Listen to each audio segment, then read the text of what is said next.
Jill from Potty Talks with episode 2 on potty training. This episode is going to focus on motivation and what you can do in the bathroom to make it more fun.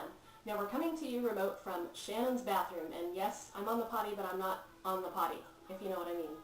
Let me tell you a little bit about what we can do to make it more fun in the bathroom. The first thing that you can do is let them have their own little bathroom.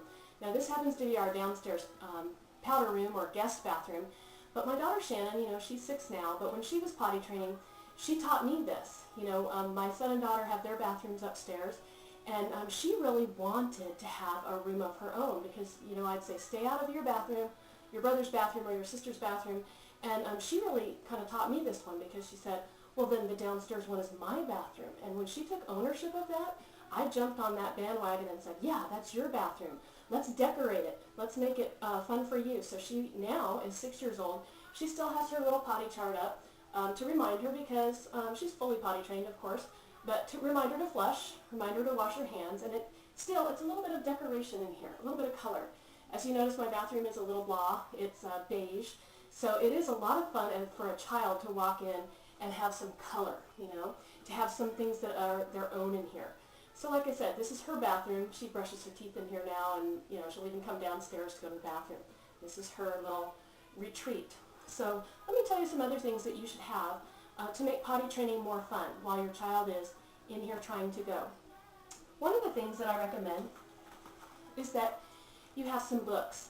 These little chubby books are great for little hands, but anything that interests them. And as you can see, these are pretty well worn because she still is reading in her personal library here.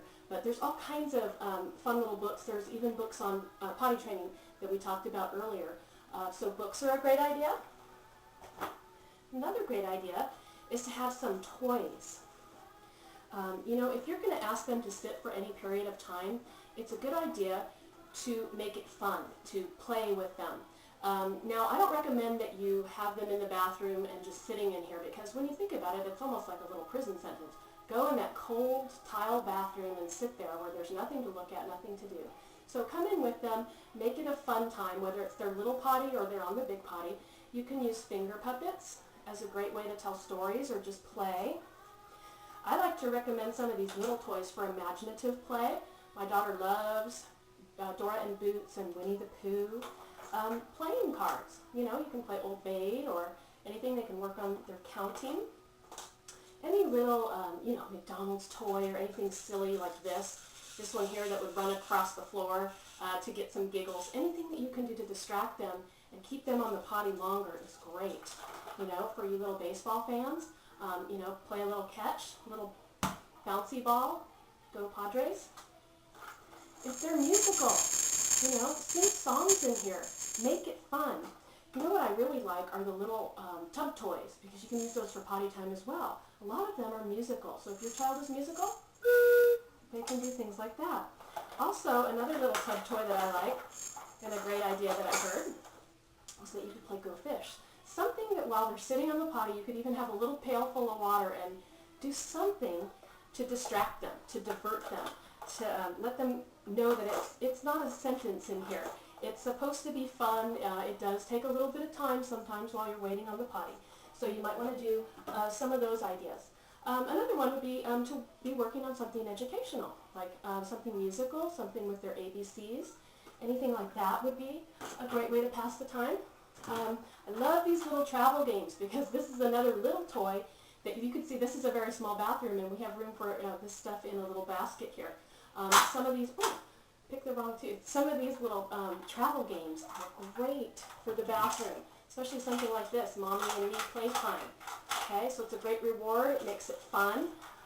Those kinds of things are great for passing the time in the bathroom. You could also do things if they're into art or drawing in the bathroom, believe it or not, with these little mini whiteboards. They can work on their, scribbling at this point if they're 2 and 3. But you can start introducing concepts and things like that if they like to just scribble and anything like that that makes it fun and takes their mind off just sitting and waiting on the potty. Now, another thing that I recommend is having some kind of chart in the bathroom. Now, this happens to be the Potty Talks program, just happens to be. This is the potty chart that shows the succession of the 6 steps. But this is our little reward chart, clings, and you move up and down the football field, and the child can keep track of their success. These are little clings. So it's a hands-on, tangible way for them to be able to see their progress and have fun and play at the same time.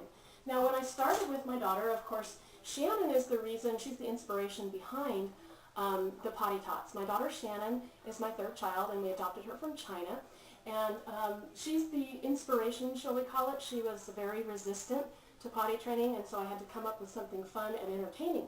My first two kids, no problem. I could use different little easy methods like the M&M method, and those things worked for them. But Shannon needed a little bit more encouragement, shall we say. So I started her out with a little system that was just like stickers. I graduated to something with, when I knew that she needed to know what to do, I drew her own little chart that looked just like her, but you can do the same thing with stickers. Stickers are a great way for them to see what we're doing, and we're going to talk about that in a little bit when we talk about rewards, but it's great to have this stuff in the bathroom, all the visuals. One more thing before we go about making it fun, and what you can do in the bathroom is music. I don't know if you heard that in the background, but I had a little bit of music going, Kids Bop. Your kids might be into, maybe they were into High School Musical songs, or my daughter was actually into Wicked, the soundtrack. She liked that because I listened to it. But you can have music playing. Maybe it's Baby Einstein, something soothing, something so that it's inviting. You know, you've got color, you've got games, you've got activities. Maybe a little bit of music would help as well. Another thing I like to recommend is, you know, for those of you that are already mommies and have experienced potty training, you know that sometimes your little one will go behind a chair and crouch and be grunting and straining to try to go, but they're a little bit embarrassed, you know, that's built in. So they might need a little bit of privacy. You know, my daughter right now is 6, and when we're in the public restrooms, you know, I give her privacy, even though we have to be in the same stall for safety, you know. I'll say, I'll turn around, and you turn around when I'm going, and she seems to like that. She's not embarrassed. So kind of builds, you know, it builds in that they're, you know, it's supposed to be kind of a private thing, but, you know, when they're little, they can't really be in the bathroom by themselves. So either give them a little privacy when they need it, or put up a little sign in the bathroom. Leave the door open a crack. I don't recommend that you leave young ones in the bathroom by themselves for any period of time. So put up a little sign so that they feel like, you know, this is also part of the decoration. Do not disturb, you know, some of these little things that you can find around. And they put it on the door, meaning, okay, I need a little bit of privacy. And you leave the door open a crack, and, you know, you can at least give them the illusion of a little bit of privacy, so they know that, that they can go and they don't have to be embarrassed about it. So these are just a few tips from Shannon's bathroom here.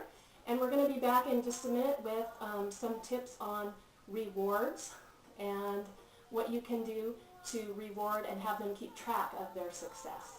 So we'll see you in a minute. Thanks.